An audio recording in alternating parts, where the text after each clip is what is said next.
നമ്മൾ EV industry മുന്നോട്ട് പോകുന്നത് ഒരു 10 years ആഫ്റ്റർ എവിടെയായിരിക്കും?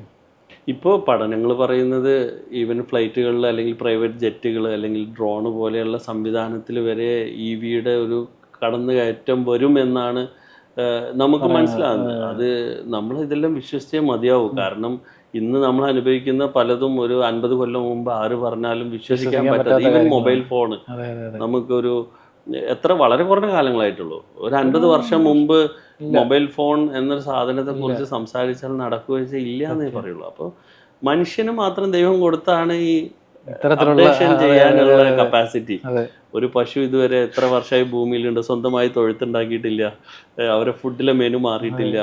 അപ്പോൾ മനുഷ്യന് ദൈവം കൊടുത്തൊരു പ്രത്യേകതയാണ് ഈ ക്രിയേറ്റിവിറ്റി എന്ന ഈ സംവിധാനം. അപ്പോൾ ആ ക്രിയേറ്റിവിറ്റി നമ്മുടെ ഉള്ളിൽ ഉണ്ടാകുന്നിടത്തോളം കാലം ലോകത്ത് അത്ഭുതങ്ങൾ വന്നുകൊണ്ടേയിരിക്കും. നമ്മൾ റോയൽ ഡ്രൈവ് തന്നെ ചാർജിങ് സ്റ്റേഷൻസ് കാര്യങ്ങളൊക്കെ സെറ്റപ്പ് ചെയ്യാനുള്ള പരിപാടികളിലേക്ക് പോകുന്നു.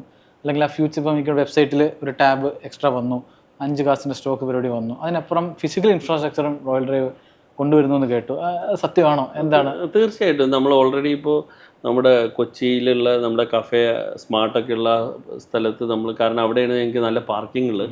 ഓൾറെഡി അതിൻ്റെ വർക്കുകൾ അവസാന ഘട്ടത്തിലാണ്. ഗോയിസിയാണ് അത് പ്രൊവൈഡ് ചെയ്യുന്നത്. തിരുവനന്തപുരം ഓൾറെഡി സ്റ്റാർട്ട് ചെയ്തു.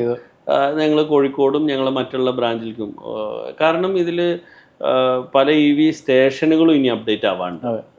ഞാൻ എപ്പോഴും ചിന്തിക്കുന്നതാണ്, ഇപ്പോൾ KSEBയുടെ ഒക്കെ സ്റ്റേഷൻ്റെ ഒരു പ്രശ്നം. അവിടെ ഒരു ഇപ്പോൾ നമ്മൾ പിന്നെ പോർഷെ ടൈക്കൂൺ ആണെങ്കിലും ടൈക്കാൻ ആണെങ്കിലും പിന്നെ ടാറ്റയാണെങ്കിലും ഒരേ പരിഗണനയാണ്. അവിടെ പുറത്ത് ബെഞ്ചിലിരിക്കുക എന്നുള്ളൊരു കഷ്ടപ്പാടുണ്ട്. അപ്പോൾ നല്ല ഇൻഫ്രാസ്ട്രക്ചറോട് കൂടിയുള്ള സ്ഥലങ്ങളിൽ കൂടുതൽ, ഇപ്പോൾ ദുബൈയിലൊക്കെ എല്ലാ പാർക്കിംഗ് മാളിലും നമുക്ക് പ്രോപ്പറായിട്ടുണ്ട്. അപ്പോൾ ഇതേപോലുള്ളൊരു EV ഇൻഫ്രാസ്ട്രക്ചർ കേരളത്തിൽ വരുന്നതോട് കൂടി തന്നെ അത് നല്ല രീതിയിൽ ആളുകൾ അതിനെ ആക്സെപ്റ്റ് ചെയ്യുമെന്നാണ് എനിക്ക് തോന്നുന്നത്.